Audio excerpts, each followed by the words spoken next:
of Cards podcast, the show where we break down the art of creative real estate investing. Join us as we dive into the world of real estate with insider tips and tricks for making your investments go further.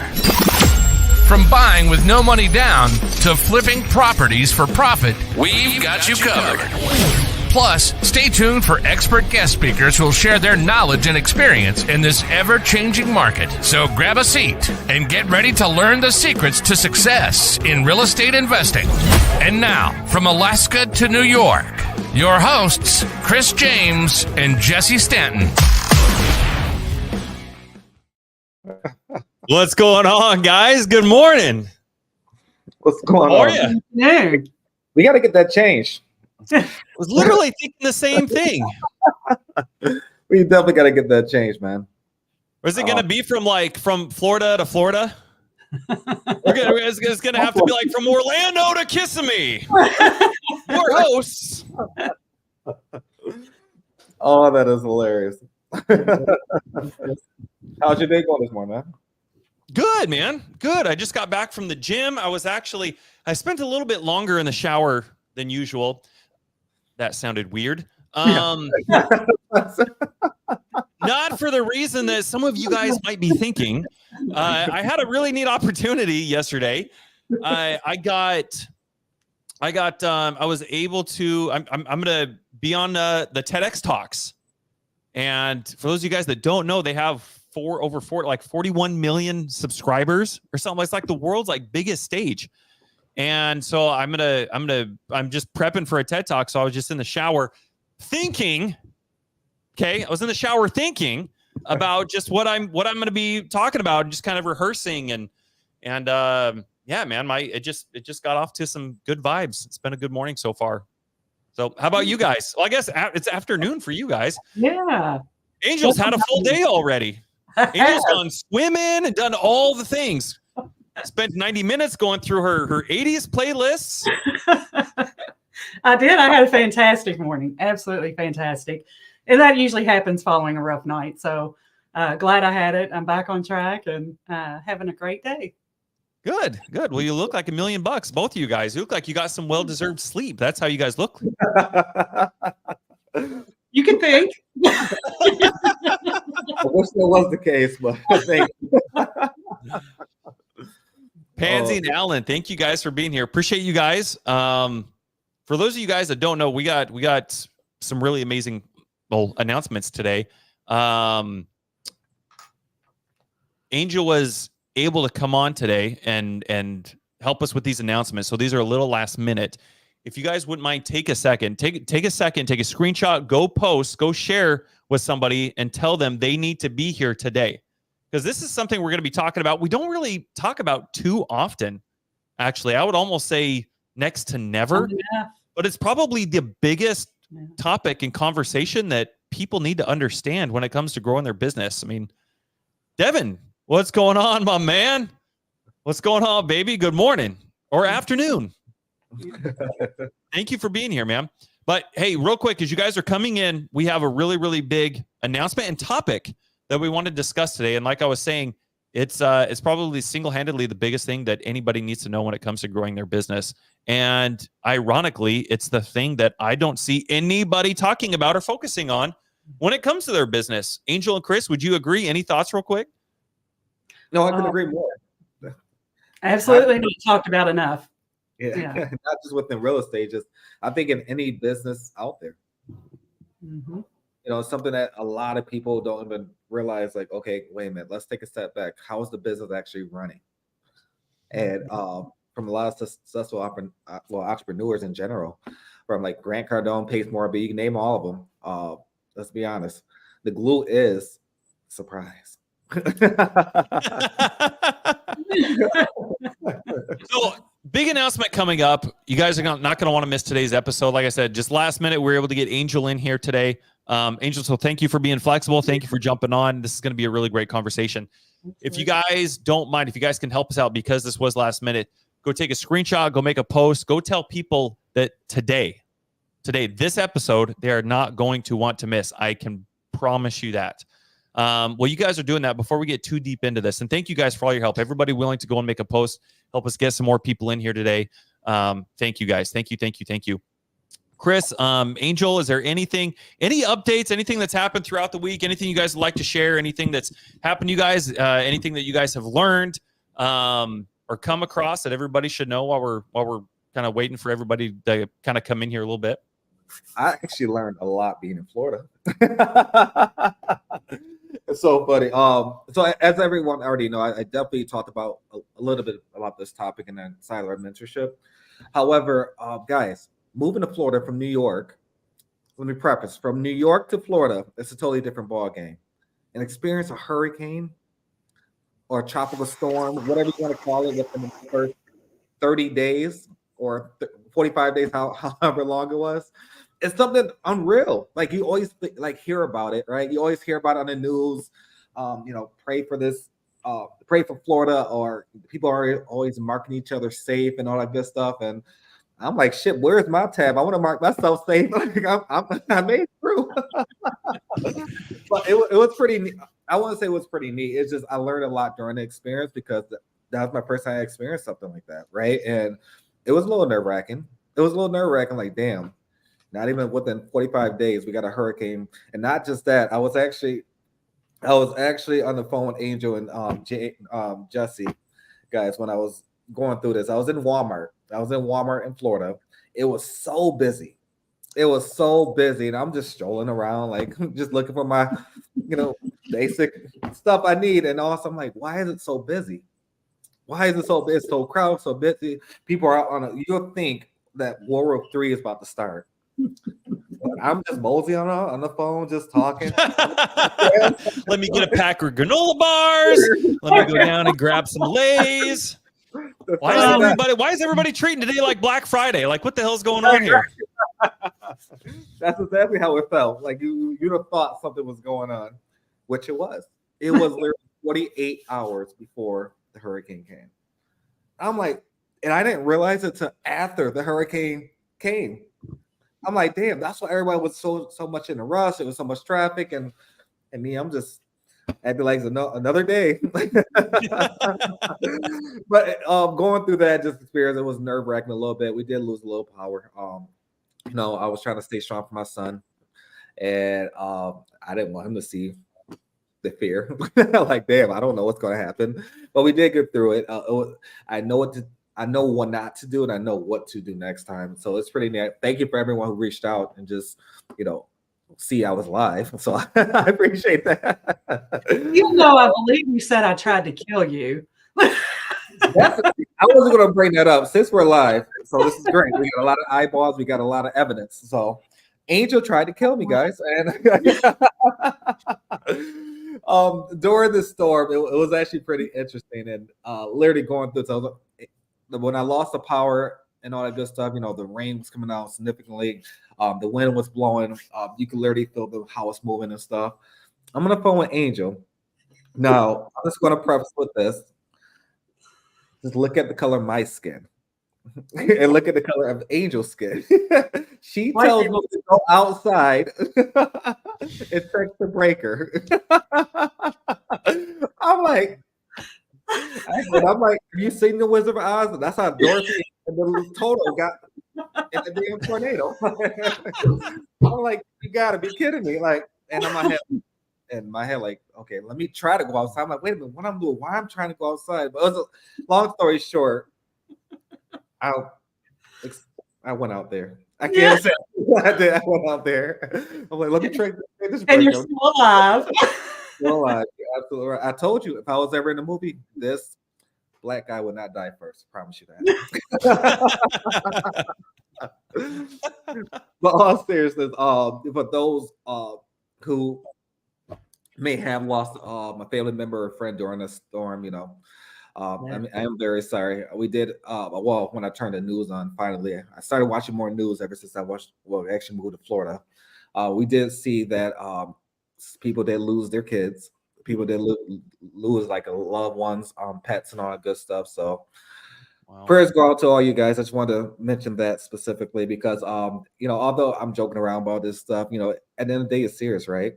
It's serious. You just never know when your time is going to end on this world. So cherish every moment, guys. To truly understand that don't take life for granted. So, but thank everyone for being here. Again, today's gonna be a great podcast, amazing podcast. Angel, the infamous Miller.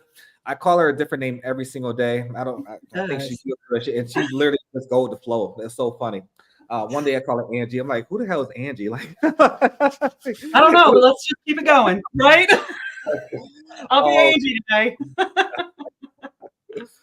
And when it comes to business in general, like I know I can speak for Jesse. Angel, you've been literally the backbone, the heart of our business. And I'm not just saying that just for the hell of it. I know I don't express my feelings a lot, and we appreciate everything you do in all aspects. No ifs or buts about it.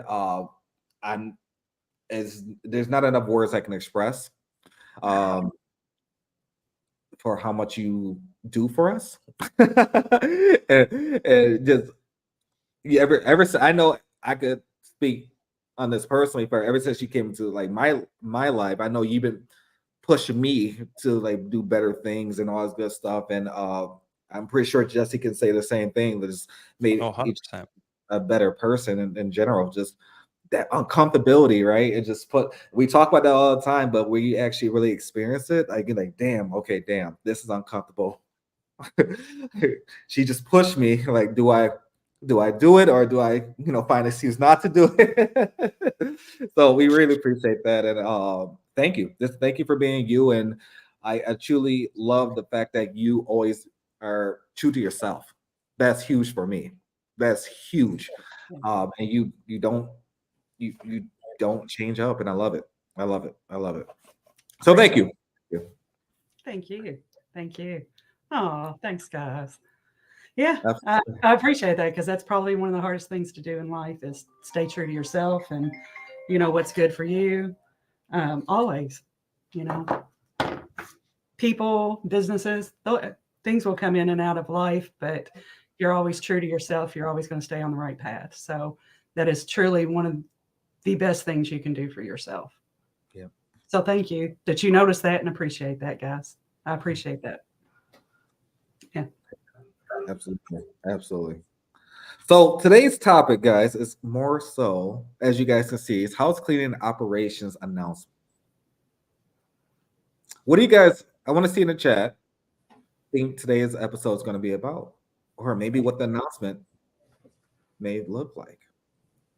Or do we even have an announcement? I don't know. I don't know. So I'd like to see in the chat if you guys are here. What do you think that announcement is today? And while we wait for the comments to come in, so Jesse, you're going camping before it actually falls. Hopefully. We'll see. I woke up this morning to go on my way to the gym, and there's snow on the freaking mountaintops. Yeah. It's August. We're a week and a half into August. That is hilarious. Sorry. I can now bench 315.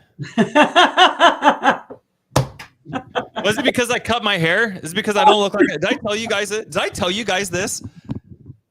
I know I told you two this. Speaking of camping, I was camping in Homer, and I went into the grocery store over the 4th of July weekend. And I'm in this aisle, and somehow I get to talking to this lady. Come to find out, she runs one of the cannabis stores local to the city we were camping in. And she was basically complaining that everybody that comes into the cannabis store knows nothing about weed. And so she has to educate them on, the different types and whatever. I don't even know. I don't even have the vocabulary experience to be able to describe what the things are that she has to educate these people on. But then she looks at me. Now I've got my long hair, it's curly. I've got a hat on, and she says, "But you look like somebody I don't have to educate. You look like you know what you're doing." And I didn't know how to take that. And I said, "Well, actually, you know what? I'd probably have more questions than anybody." But for all of you guys that didn't catch it, she's basically calling me a pothead. It's like, man, stereotypical. This guy looks like he knows exactly what to do if he was to walk into my cannabis store. I was like, all right, after that, yeah, let's cut this and let's go bench 315. So I appreciate that, Luke. Look at that. Dude, I don't even know what that means, Devin. I couldn't even pronounce those words.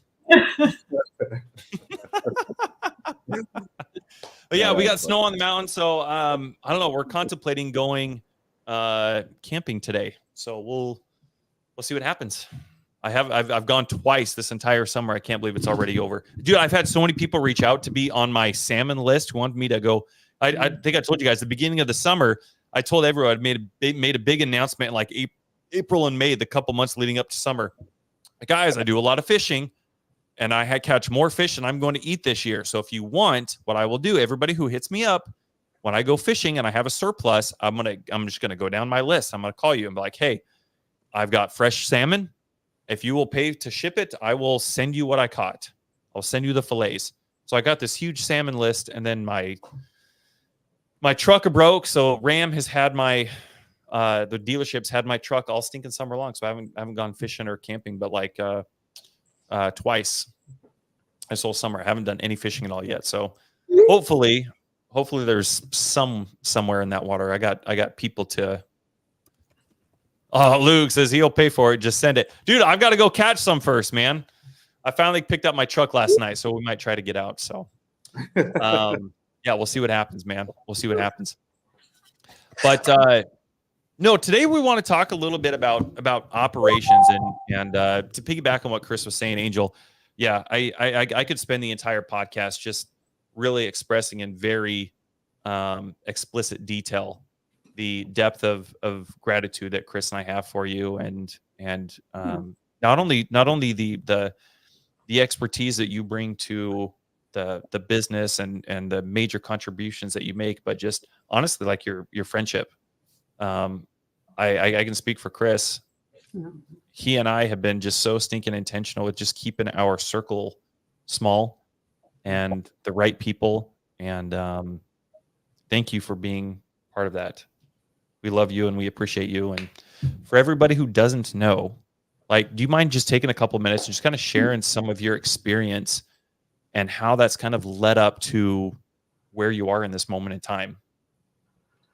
Oh, wow. I mean, how far back do we want to go? Well, based on some of the pictures that you sent me from the 80s, I say we start there. Well, I was operating in a different directive in the 80s, okay? But those were definitely my prime years. Oh, so you can answer this question then. No, I'm going to say like 90s were really my prime years. But anywho, I have probably been managing people and processes for, almost 2 decades. I started out, well, I did all the things that you're supposed to do. I went to college straight out of high school first. My mother really pushed me to do that because, of course, you have to have a college degree to make money, right? That's the only way you make money, especially the mindset then, Mm-hmm. We didn't have the internet. Well, we did, but, it wasn't like it is today. And, that's just what you did. So I did that and I went all in, went big, did 2 minors, 2 majors, eventually went on to get my MBA. From there, once I had gotten my degree, I wanted to, hop out and take the business world by storm, right? I felt I was well equipped to do that. And come to find out, even with degrees, you hop into a junior management job making $35,000, $40,000 a year because you don't have any experience. You got all the credentials, but no experience, right? So at the time, I ended up where I was doing books at night at a restaurant. The manager's like, well, heck no, don't leave. I'll just make you a manager here. And I was like, okay, cool. Can you beat the $35K? And he was like, heck yeah. I didn't know those guys made that kind of money, right?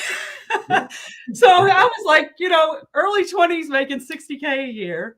Yeah, I was doing my thing. I actually ended up having to fire my boss and took over as a managing partner and ran that business, took it from, them making, netting over a little over 1.2 million, I think it was at the time, I grew it to over $5 million. when I left. I just worked the hell out of that, got the right people in there, put the right processes in place. And Chris can probably attest to this, but you got a messy kitchen, shit just, goes everywhere. You got to have your aces in their places. And that was really like very foundational for me in operations. Just learning, not the basics of the P&L, but how to build a proper team, how to build a culture in a company, all of those things. And, from there, I ended up moving forward as I had children. And, you can't continue to work 60, 70 hours a week when you've got 3 kids. I ended up segueing originally into real estate, wanted to be a real estate agent. That happened to be at the same time, 2008, everything was crashing. Segued into mortgage loans at the time because it was an easy segue. And then things continued to get bad. Subprime lending went under, all those things. So I segued into higher education on the loan side because at the time, our government didn't own all the student loans. They were backing them, but commercial banks were still actually originating those loans. So I stepped into the university then, and then spent another decade or so with the university, really just moving up through the ranks. I switched different departments, leadership. Every time there was an underperforming department, they would make me oversight it to get it back up and running. At the time, we had actually acquired a couple of other schools, so I had to learn mergers and acquisitions. It just opened up like anything operational in a business, any negotiation, any governance, compliance, ethics, all of those things at some point ended up under my charge. And it really just allowed me over the years to really hone my business acumen and really put that MBA to work. Through learning how to merge an acquisition, which a big part of that, just so you know, is not all about the money and the negotiations. It's about the team. Because when you're merging 2 entirely different teams of people that are doing things one way and have been doing things one way for years, and now you're putting them with another team that's been doing things for years, that is probably always going to be your biggest obstacle. And I was very successful in that. So I ended up running mergers and acquisitions for 7 different teams. Wow. And that was kind of my sweet spot. I could go in and kind of identify what both sides needed and bring them together in unity. I was just really good at that piece of it. So anyway, in 2019, actually, I decided I was still working at the university, but I decided that I really wanted to get back into real estate. Wasn't quite sure what that looked like. Came across a couple of coaching programs, hopped in those. It was important to me because I knew I wanted to, kind of get out of the W-2 at some point, but I wanted to make sure the money was there because, I made really good money at the university. I was a senior leadership, and it was hard to just go anywhere and make that kind of money. So I wanted to make sure that I had some security there before I left my job. So I jumped into wholesaling, didn't take it that serious because, I still had the nice paycheck coming in, but I was learning. Unfortunately, I was chasing some of those shiny objects too. So my focus wasn't there. But in 2021, the 2020 or 2021, whenever COVID was happening, after about a year into COVID and enrollments went down, they made cuts. I was one of the people that had, took a cut. All the senior leadership took a cut because it was easier to raise up junior leadership just to replace us for half the price. Good business decision on the part of the university. But I found myself with no job now. Luckily, I did have retirement. So I took that retirement money and put it into a wholesaling business. I started a wholesaling business and I did really well and did that for a while. And then it finally got to where I felt like I was just working a W-2 again. It was a true grind. I had hired VAs. We were making thousands of calls a week, doing all the things. And like I said, we were making money, but I hated it. Just to put it out there, I hated it. So anyway, that kind of led me to you guys looking for an opportunity in multifamily. And I came across you guys and hopped on a team and the rest is kind of history. Here we are now. We're all, working different businesses with each other, and doing fantastic, learning and growing together. And wow, I'm loving it. Well, thank you for that. Thank you for that. Gosh, man, You know, when you were talking about the merger, Mhm. and you mentioned company culture throughout there. What were some of the key things that you went through and learned during that experience? Mm. And when you see how people run their businesses now, what are some of those things that you learned that when it comes to the operation side? Because that's that, and by the way, guys, like that's what we're going to be talking about today is the operation side of the business. This is something that nobody really talks about. Everybody's so focused on underwriting or lead generation or what CRM are you using or what dial are we using or a lot of the trivial stuff, man. But this right here, you get the operations, you get the systems and operations, and as Angel said, the aces in their places. Everything just comes together, and company culture is obviously a huge part of that. I mean, without a company culture, I mean, statistically, I think like 80% of the people who leave their jobs, it's because of their bosses. It's not really because of the job. It's because of their bosses and the culture that's there. So for everybody who's listening and watching, what are some of the things that you learned and implemented that really just kind of made some of those things on a corporate level so successful? I could actually give two examples because some of those in mergers and acquisitions, you're talking about hundreds of people at a time being merged together. So that takes on a different frame, right? Because you're initially going in handling management, okay?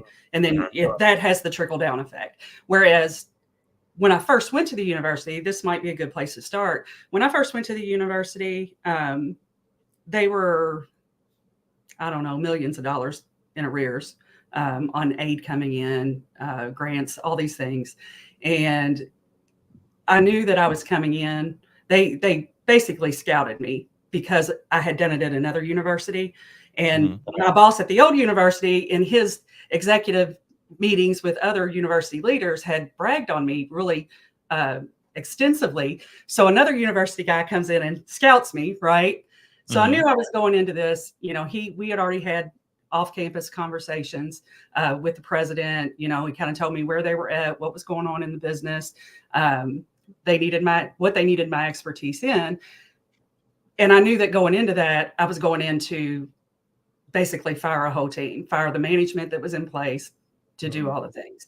So my first day, well, just so you know, before that, I'd already laid out a plan with the president and said, these are the things that I need in place even before I walk in the door. And one of those is I want to hire an assistant director before we ever move forward. I need to meet this person off campus. I need to make sure that we jive. She's on my, aligned with the plan that I have for moving forward. And so we did. We had a couple of meetings before either one of us ever started. And I wanted to go through what my plan was and make sure that, this person was on board. And she was. I felt like she was a great fit and she could get in there and hit the ground running with me. So that my first day in on that job, I'd scheduled a team meeting to pull everybody out of the office and say, introduce myself, let them know who I was, what the plan was moving forward. And they had just experienced a lot of firings. So he fired a lot of the lower level people before I got there because I immediately wanted to come in and do new hiring. Okay. So the people that were left were people that were doing a great job, of course. But they had been there a while and they were really shook up by what was happening. So I knew I was going to walk into that as well. And so anyway, my first day there, I'm like, scheduled a team meeting, pull them out of the office so the president can come in and fire the current leadership. Okay. So he's doing that in tandem with me being in another room with my new team. Right. Got it.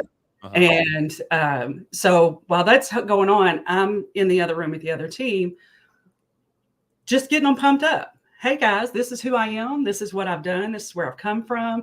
These are all the things I love. Going into it, they knew I was, in love with 80s rock and roll and I was going to marry Nikki Sixx. Right? Yeah. You and me both.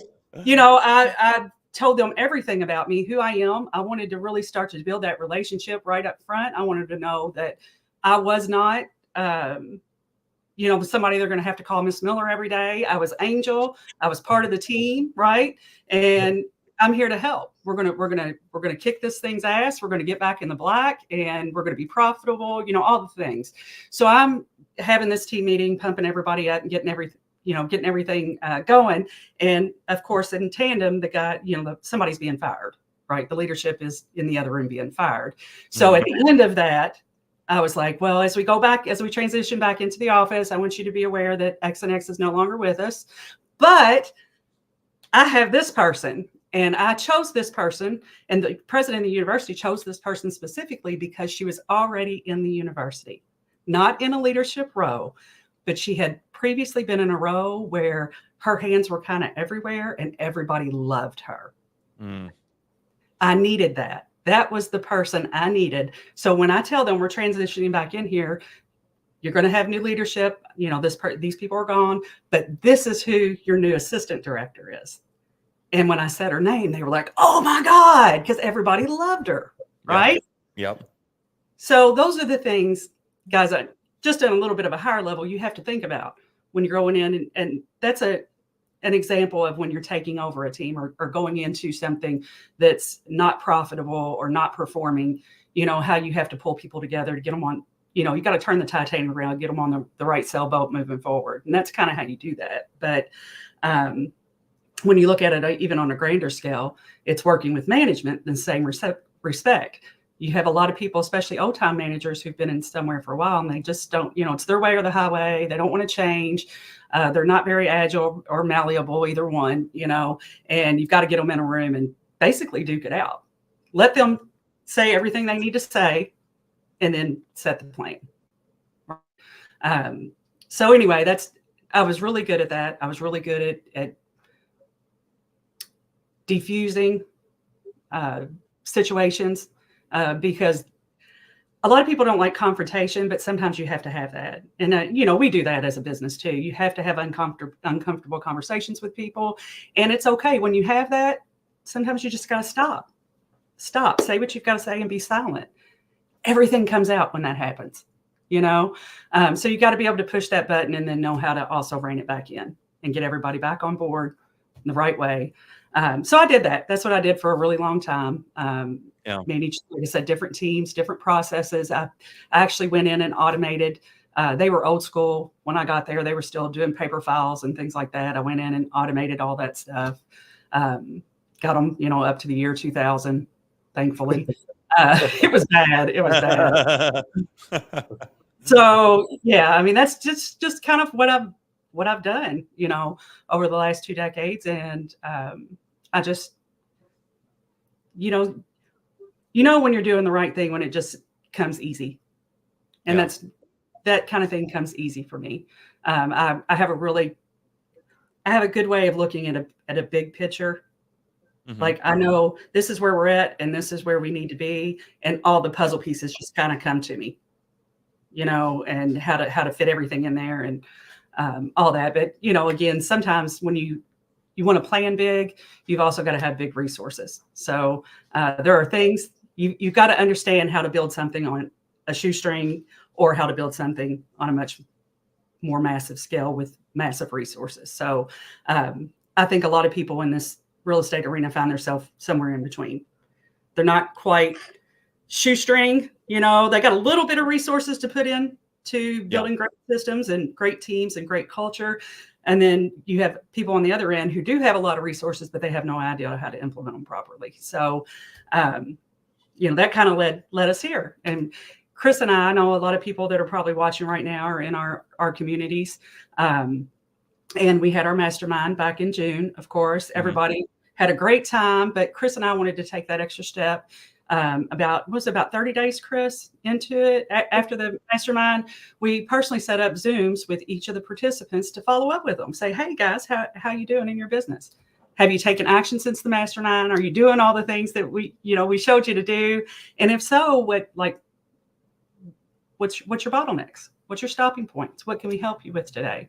And, you know, over, 30, 40 conversations that we had, what we found is people were taking action and like massive action. They were doing great jobs. You know, they were taking it all in. They continued with the group in the mastermind, after the mastermind, which you see rarely because a lot of times you go do these things and then you go back home and you forget it. You don't even talk to the people that you met there. You know, you don't put it into action, right? But these people did. Our people did. And it was fascinating to see them. The wheels were turning, they were moving the business forward, but they kept running into specific obstacles. And most of those obstacles happened to be operational pain points. So Chris and I was like, our go-giver spirit, we got this, because Chris is very natural at this too. Chris and I have a very, very similar background. Chris's background is very similar to mine. In how he's managed people and processes in the industries that he's worked in. And we just wanted to take the opportunity to really push this portion of the business and try to be a resource, because this is where people really get tripped up. Your operational excellence or not can make or break your business. Doesn't matter how consistent you are. If you're consistent in doing bad processes every day, you're still not going to be successful, right? Right. Operations is the backbone of the business, and you have to get that piece right. You will continue to fail in operations. That's why you need resources. Okay, we do it. We roll things out because it's most important to take action, and then you find, oh shoot, let's backtrack a little bit because we need to fix this piece of it, right? And that's okay.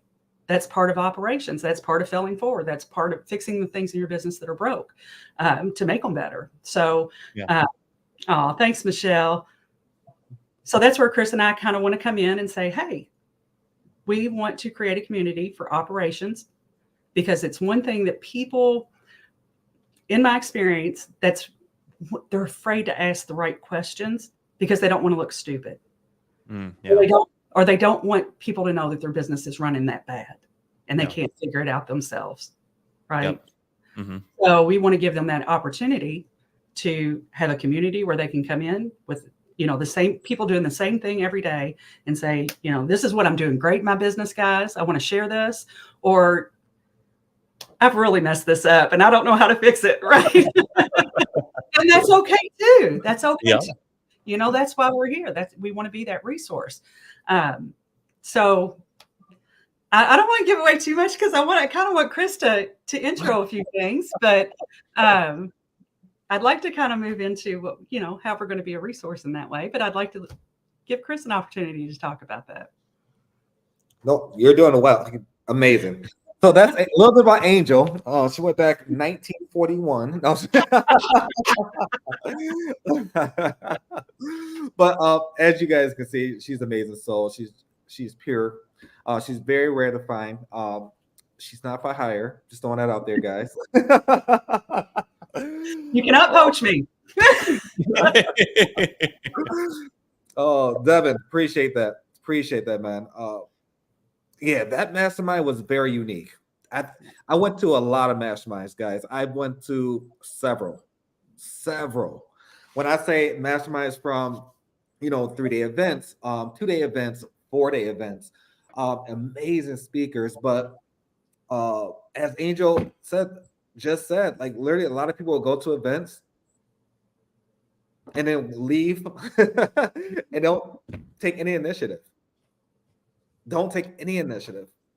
And not just that, I think this specific mastermind was very unique to the individuals that was there.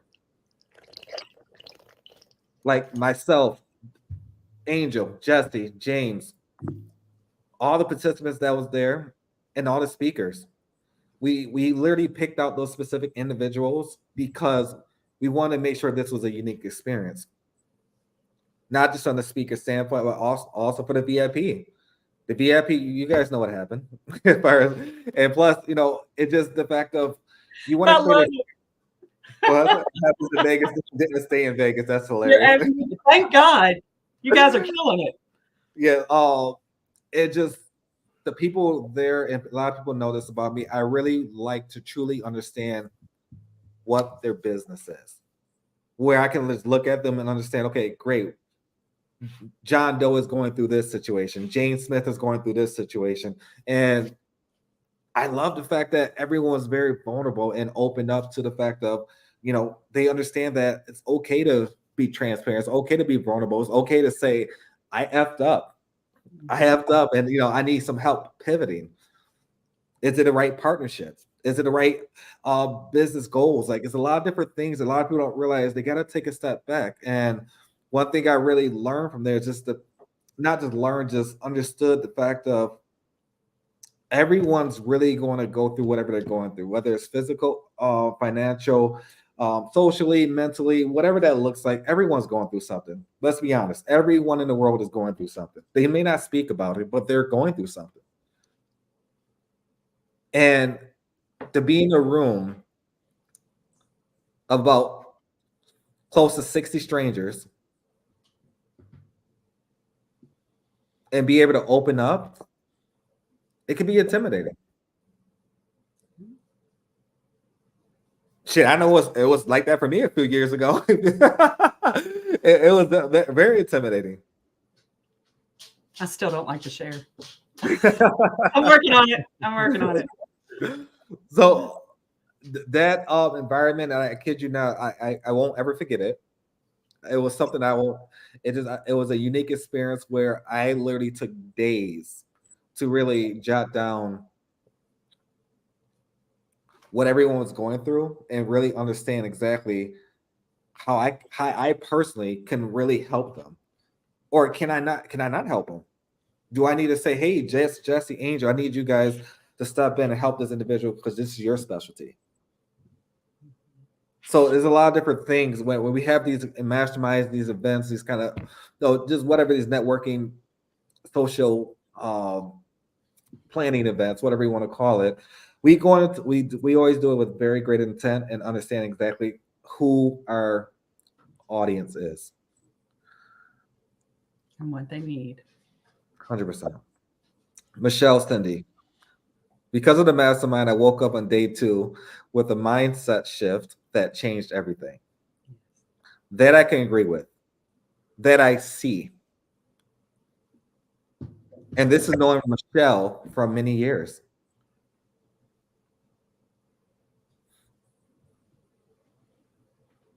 So, guys, going into our topic today, I know Angel touched on a lot of it. I mean, a lot of the stuff, she mentioned about the group.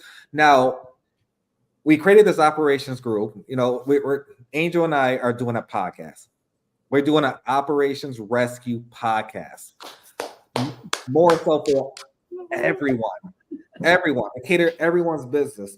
Now, this is going to be on a week-to-week basis. We already have amazing individuals lined up to speak. Not just from, people you may know, but also title companies, HR departments. Let's be honest. Like I said at the beginning, guys, when it comes to operations, it's not just about real estate. Operations is needed in every company in the world. Chick-fil-A. Why are they so great? Because they got Chick-fil-A sauce.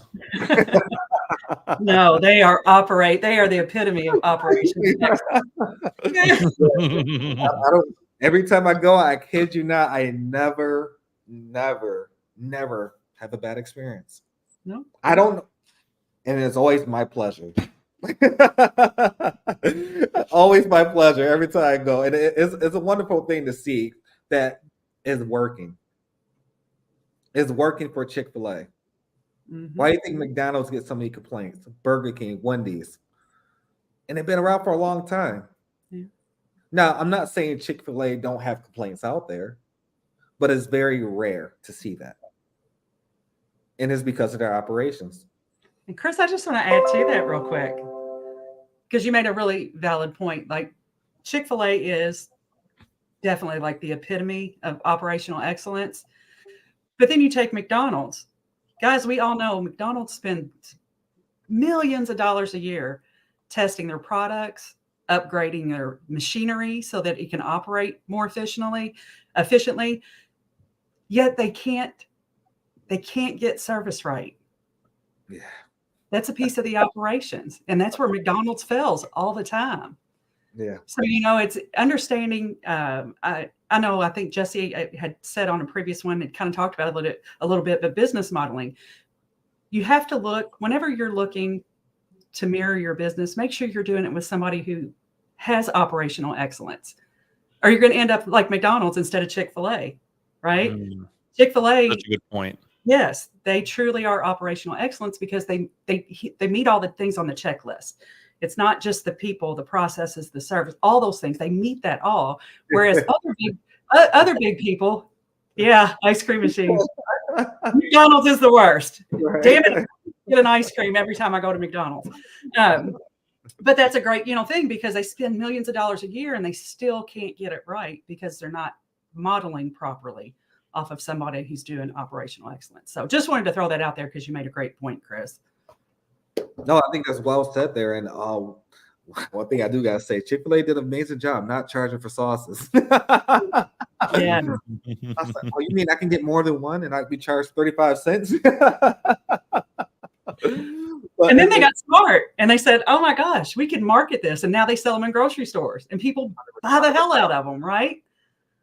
Another piece Dude, of guilty. operation, Guilty. you know? Guilty. You know what I really love about this podcast, guys? We can come in here, we can talk about this, and we can get real, we can get real at the same time. You know what I mean? Like for me, like what Chick-fil-A has done, not only in their operations with their sauce. You know how most people for like a sensual evening, they'll get some wine, some strawberries and chocolate. Dude, for me, it's like where's the Chick-fil-A sauce at? You know what I mean? Talk about operational excellence. You know what I mean? Like when you have that type of an operation that really applies in so many different areas, McDonald's just can't compete with that. They can't do it. They can't do it. So yeah. So again, it's just that opportunity, guys, for you all to be able to hop into a community, talk about where you're at personally, professionally, what's going on in your business, what are your bottlenecks, what are your opportunities, and being able to share those with other operation managers or other people that are running their business. It's just going to be. I don't even know if I could put a word on the value of that.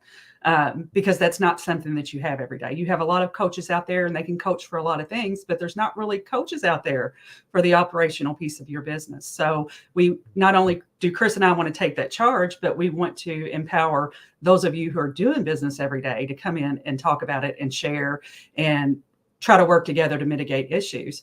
And Chris didn't get to it yet. I thought it would be the first thing that he would really talk about was more about the podcast. We are actually, not only are we going to bring you guys great guests, as Chris said, but one thing that we definitely wanted to make an opportunity for you all was the kind of that hot seat opportunity where you can bring, if you really got a bottleneck in your business, say you've got a non-performing asset, or maybe you don't understand how to build your team, whatever that bottleneck is, whatever that issue, that problem is for you, to bring it on the podcast live, and Chris and I can help you mitigate that right there live on the session. So you leave with answers, how to move your business forward. So just want to throw that out there because I think that's going to be really key for a lot of people, those who aren't afraid to say, hey, this is where I'm stuck. And we're going to be able to help you with that right there on the podcast. I'm glad you just mentioned that because a lot of people think like, why would I want to bring my problems public, right? Yeah. But you never know who's actually going through the same thing and kind of need that actual push into the right direction. It's funny because most people are. Oh, yeah. Like somebody brings up something and I can't tell you how many times I have thought myself, and I know other people have as well. It's like, oh my gosh, like I wanted to ask this, but I didn't want to ask this. So I'm so glad this person did. Yeah. And that's the point, Jesse. You got to get people you got to eat the bullet. If you want your business to grow at some point, you got to eat the ego. Ego has no place in operations.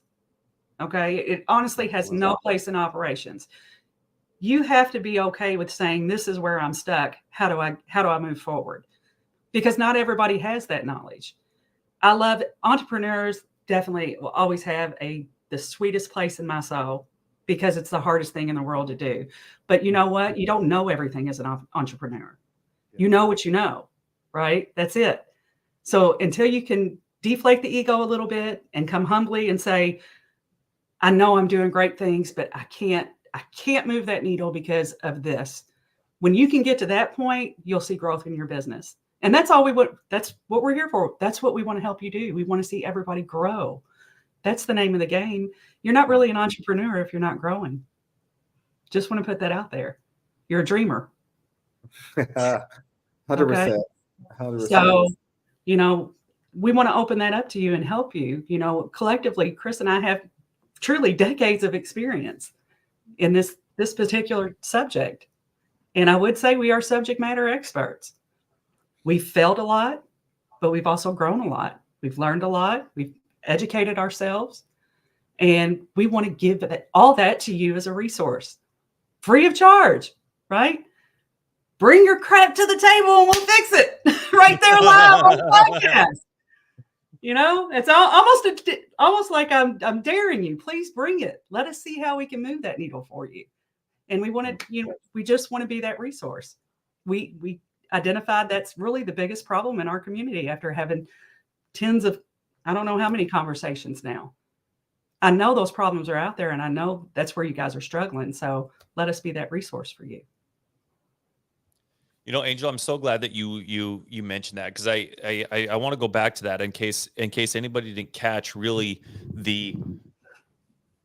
there was something that was just so key there that I think most people, in my experience, and I guarantee I can speak for you guys as well, that most people miss. And you said, this is something that Chris and I are subject matter experts in. Absolutely. Now, in order to become a subject matter expert in the military, we're big on acronyms. SME, we call it a SME. SME. And so in order to be a SME on something, what you can't do in order to become a subject, if we were going to create a list and we were just going to say, Angel, if the goal was to not become a subject matter expert on something, let's create a list on all the things that we would do that would guarantee us that we would not be a subject matter. Give me 4 or 5. Like, what are some things that we should not do if we want to guarantee not be a I really only have expert? one. Don't ask questions. Okay, so don't ask questions. Right. Wear all the hats. Yep. Absolutely. Don't Wake up whenever. Execute with no intentionality. don't remain consistent. Do not Don't- be consistent. Don't educate yourself in the subject matter. Definitely do not educate yourself. Don't read any books. Yep. Don't do Don't that. talk to people. Don't talk Ooh. to people who are successfully doing what you're doing or wanting to do. I love Stay that. comfortable. Yeah. You know Absolutely. what's really cool? Here's something that's really cool. When most people are trying to figure out how to get good at something, they're like, gosh, man, like what should I be focusing on? What should I be doing? Like, it, for some reason in our heads as humans, in our mind, it's hard to come up with a list of things that we would need to do to be a subject matter expert. But if the goal was to not be a subject matter expert, it's like, man, well, if we wanted to guarantee a complete failure in this, what do we need to do? I mean, in 5 seconds, we created like 10 things right there, right? And the funny thing is now you just do the opposite. And that's what you've got to do to become a subject matter expert in something. Yeah. And here, I heard Dean Graziosi say something one time, and I just thought it was the way that he communicated this was so perfect. And this is really hats off to you and Chris and the amount of value that you guys are bringing here. Dean Graziosi talks about staying within your zone of genius. And I want you guys to imagine a big bullseye, and each bullseye, you know, it has a different, what are those called? Stripes or circles or bullseye. whatever. Do what? Bullseye. Bullseye. Yeah. And then you got the bullseye right there in the middle, right? So on the very outer ring, you think about this outer ring represents tasks that are, you know, $5 an hour. And then the next ring in is, you know, a $10 an hour task. Then the next ring is a 20 or a 30, and then you got 40, and then et cetera, et cetera. If you want to make $1 million a year, then that means that when you break that down to an hourly rate, that means your time is worth $500 an hour. You don't get to be charging $500 an hour for something if you're focused on all of these other things. There just is not enough time when you're doing all the things. And this is where it comes down to the operation side of things. You need to have and understand what operations needs to look like, so you know how to buy back your time, so you can acquire the skills where you can just stay within your zone of genius. And the people that you're bringing in, oh, that's cool. I thought it was doing a heart. So you get to stay within your zone of genius, and you allow the people that you're working with to stay within their zone of genius. And that's the only way you get when you dedicate all of your time, energy, effort into just building that skill. That's how you get to where your time is worth more, when your business is thriving more, when you're doing all these things. But unless you understand how to build out an operations and like you said, just empower the individuals that you're working with, and everybody takes accountability and ownership of those responsibilities, you're never going to be able to get to a position where you are a subject matter expert in something, because you're kind of the jack of all trades. You kind of know how to do a little bit of a lot of things. And you'll continue, you won't get to a point where you will have acquired the depth of skills required to be able to increase your knowledge to help somebody that's reflectant of the money you want to make. So I just wanted to hammer down on that, because that's something that you and Chris have done an unparalleled job at. And so if for anybody who's really wanting to understand what's going on in their operations, this is what you need to do in order to scale a business. Yes. The reason that you are where you are right now and you're not where you want to be, it's because of your operations. It's 100% because of your operations. You don't know how to set SOPs. You don't know how to track KPIs. You don't know anything about accountability. You don't have the aces in the right places. I love that. I'm gonna keep using that. That's such a good. It's perfect. Aces in the right places, man. That's the, And this is exactly what. It's a restaurant term, just so you know. Yeah. Say that again? Right up there with 86 it, right? Yeah. This Don't is what stop Chris and working Angel are outside. experts in, guys. Thank you guys. Thank you for sharing that. What are some final thoughts? Where I see you guys got we've got the Facebook group right here, scrolling on the bottom. For those of you guys that don't know it, you can go to this website, facebook.com/group/operations rescue. I would also assume they could just search it on Facebook too in the groups and just type in operations rescue. That is correct. Guys, we're here for you. We're always looking to be a resource. When it comes to operations excellence, I should say, it's something that we really practice. We learn from it. Let's be honest, like everything we're doing, it's coming from experience as well. Of course, you can read a ton of books and all that good stuff, but at the same time, not just read it, but you really have to go through the trenches to really understand exactly how to pivot through it and what that looks like on the scale. And guys, you can't do it alone. You cannot do it alone. Very thankful for Angel, Jesse, James on literally every day, every single day. So when you guys find your business partners and your tribe, tribe of millionaires as they call it, right? Really look in depth as far as what they do on the business side, but also personal, and see exactly what the alignment looks like. Because sometimes it won't be alignment there. And a lot of people force things that's not really there. And that's where, let's be honest, the operations start to fall apart. And you're trying to figure out what's really going on. How can I fix it? Well, we're trying this way. But no. Let's sit down and have a conversation and really see exactly what alignment is. And that's okay if you guys have differences. You're not going to always agree. You're not going to always agree. Hell, myself, Angel, Jesse, James, we don't always agree all the time. And that's life. That's when you have a business partner who doesn't, enjoy in sync as much as you do, there's going to be disagreements. So I'm so really mad I couldn't heart Chris. Like my hearts don't come up on my screen. But no, we're truly here. And Luke, to answer your question earlier about the podcast, that is actually launching in officially 2 weeks. Whoop, whoop. 2 weeks. We're not for sure exactly if it's going to be on a Saturday or Sunday, but it will be announced in the Facebook group. And guys, if you have any questions whatsoever, just put it in the Facebook group. Angel and I are monitoring that group on a daily basis to ensure that we're giving back whatever resources or value that you guys need, because at the end of the day, we don't want you guys to go through what we went through in the past, right? We faced our obstacles, we faced some of our hiccups, we're still going through a little bit of challenges, and that's part of life. And guys, I mentioned before, what successful individual, let's just name them, Ed Milet, Pace Morby, Greg Cardone, I can go down the list. They face obstacles on a daily basis, no matter how much money they have. You got to think about it. No matter if you're negative $1 million or plus $1 million, you're facing the same obstacles. Yeah. You got to fail in business to become successful. So I just wanted to end it on that and let you know that we all appreciate you. And again, just search Operations Rescue, and it's Operations with an S, Rescue.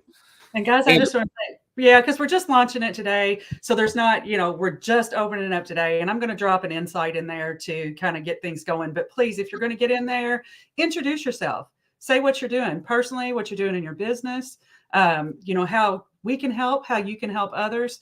I'd really like to see that kind of blow up within the community so people can easily identify others that are doing the same thing they are. So you guys can start making those connections. So please take the time to do that if you're going to hop over there today. I appreciate it. Amazing. Jesse, any final thoughts on your end? No, this is awesome, dude. I love what you guys are doing. I think this is a huge missing thing just in general that people are missing. I certainly don't see anybody talking about this. I mean, we're all in real estate. We're all trying to grow our businesses, our portfolios. And this is something everybody is so quick to talk about sales and, like we were talking about earlier, just cold calling and just different outreach things. It's like, no, man, like there's in the Air Force, there's a saying, work smarter, not harder. That's right. It's literally the Air Force's mantra. And, this is exactly what people need. This is something you guys are bringing something to the table. You guys are bringing expertise and experience to a market that nobody is talking about, and doing it at the level that you guys are playing at, man. So no, thank you both. Thank you guys for everything you do. Thank you for your friendship, partnership. I'm excited to see what you guys do and help contribute any way that I can, man. Congratulations, you guys. That's awesome. Thanks. Thank Can't you. wait. Excited to see who hops in and how we can help. Yeah. Love it. Until Well, I next hope time. everybody has. What's up? No, go ahead. Oh, go ahead, dude. Take us out, my man. No, I'll say until next time, guys. We'll see you next week at 1:30 Eastern Standard Time. And we appreciate every last one of you guys. And guys, don't be afraid to always reach out. I had to learn the hard way. A closed mouth don't get fed. See you guys. Thanks for listening to the House of Cards podcast with Chris James and Jesse Stanton. We hope you've enjoyed this episode and have learned something new about real estate investing. Be sure to follow us on Facebook and Instagram for more tips and tricks. And don't forget to subscribe on your favorite podcast platform so you never miss an episode. Until next time.